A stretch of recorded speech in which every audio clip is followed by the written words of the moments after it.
नमस्ते। आज मिति 2082 साल असार 10 गते म गोर्खा जिल्लाको छेपेटारमा छु। यो चाहिँ भू तथा जलधारा व्यवस्थापन कार्यालय तनहुँ अन्तर्गत गोर्खा जिल्ला छेपेटार स्थित नर्सरी हो।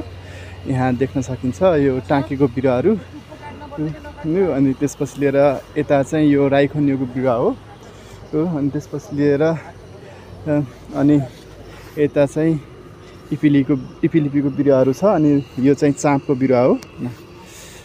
एकदम राम्रो छ चाँपको बिरुवाहरू, लगभग ठुलै भएको छ चाँपको बिरुवाहरू। टिम्बर स्पेसिसहरू हो यिनीहरू भनेको।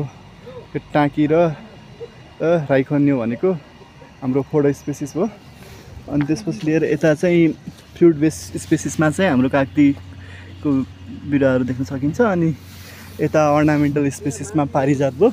अनि उता चाहिँ टाँकी, उता इपिलिपी, अनि त्यसपछि लिएर यता चाहिँ कागतीको बिरुवा हो।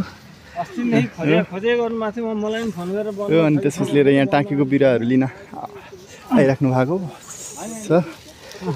अनि किसानलाई टाङ्गी अति गर्नु सरकारले गरेछ, जनता जागरुक छैन, जनता निदाउने काम गरेछ। हजुर हजुर। अनि त्यसपछि लिएर यो भनेको निमारो हो।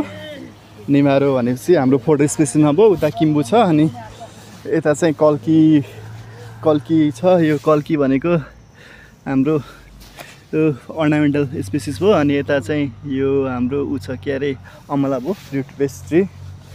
अनि यता बाँसको बिरुवाहरू पनि लगभग ठुलै भएको छ।